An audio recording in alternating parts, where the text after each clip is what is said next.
क्या jock itch spread होता है? ये जो नाइटा, जो प्राइवेट एरिया का फंगल इन्फेक्शन का जो विकार है, क्या ये स्प्रेड होता है एक पर्सन से दूसरे पर्सन को? ऐसे काफी पेशेंट्स पूछते हैं। आज इस वीडियो में हम डिटेल में जानने वाले हैं कि क्यों और कैसे होता है और क्या ये स्प्रेड होता है कि नहीं।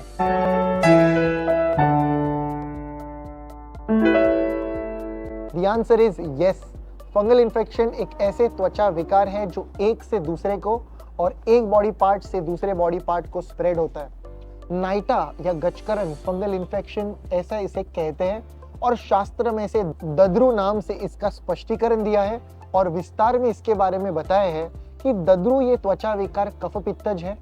ये एक कुष्ठ विकार में आता है। कुष्ठ यानी कुष्णाति वपु, जहां पर एक स्किन सड़ रही है, स्किन डिस्ट्रॉय हो रही है, उसे कहा है कुष्ठ। और सभी प्रकार के कुष्ठ विकार में एक यानी दद्रु यानी फंगल इन्फेक्शन। सो ऐसे पेशेंट जिन्हें पता है कि उन्हें नाइटा या ये जॉक इच या रिंग वर्म की दिक्कत हुई है, प्राइवेट एरिया पर रिंग बनी है या इचिंग हो रही है, डिस्कलरेशन और बर्निंग है, इचिंग है, ऐसे पेशेंट को उनके क्लोथ्स, अंडरगारमेंट्स, उनके टॉवल, टूथब्रश, उनका कोम, ये सभी चीजें अलग रखनी चाहिए। अगर ये दूसरा पर्सन इस्तेमाल करता है, हाई चांस कि उन्हें भी फंगल इन्फेक्शन होगा। फंगल इन्फेक्शन ये मोस्ट ऑफ द केस पे हम देखते हैं कि एक से दूसरे को स्प्रेड होता ही है। ओपीडी में हर रोज हम पेशेंट्स देखते हैं जहां पर पूरे फैमिली को फंगल इन्फेक्शन हुआ है। पूरे फैमिली जहां पर एक पर्सन से शुरुआत हुई और धीरे धीरे हर एक पर्सन को। हम ऐसे पेशेंट्स भी देखते हैं जहां पर हेड टू टो रिंग्स बने हैं, फेस से लेके बॉडी तक रिंग्स बने हैं। सो ऐसे नाइटा के कंडीशन को आपको केवल क्रीम लगा के सप्रेस नहीं करना। कुछ समय के लिए तो वो बैठ जाएगा, रुक जाएगा, पर बंद करोगे तो वो वापस आता है। वेरी इंपॉर्टेंट हम देखते हैं कि ऐसे विकार बार बार जो वापस आते हैं उसका एरिया भी बढ़ता है, उसकी इचिंग भी बढ़ती है।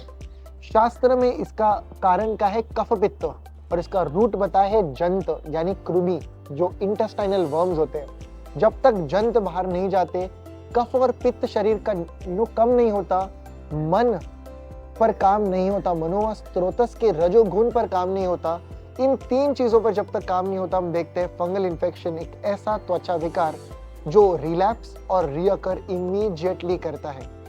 सो ऐसे पेशेंट्स आयुर्वेद और केवल आयुर्वेद अनुसार हम देखते हैं पूरी तरह से ठीक। एक बार ठीक हुए पेशेंट को रिलैप्स रिअकरेंस भी नहीं देखते और एक से दूसरे को वो स्प्रेड भी नहीं होता। कई बार हम देखते हैं मेल की ट्रीटमेंट चल रही है और female is the cause of fungal infection. So दोनों को उसकी ट्रीटमेंट की जरूरत पड़ती है। बच्चे की ट्रीटमेंट चल रही है बट मम्मी को फंगल इन्फेक्शन हुआ है। The entire treatment is required because fungal infection की एक से दूसरे को स्प्रेड जरूर होता है। It is contagious. So Ayurveda अनुसार इसकी चिकित्सा करना काफी इंपॉर्टेंट है, जड़ को निकालना इंपॉर्टेंट है।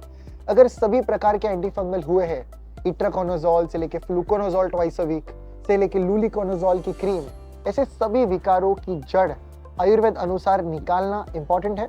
डिस्क्रिप्शन बॉक्स में कुछ लिंक दिया है, आपको उसके वीडियोस, उसका आहार विहार, उसके कुछ home remedies, soaps, simple remedies आपको मिलते हैं।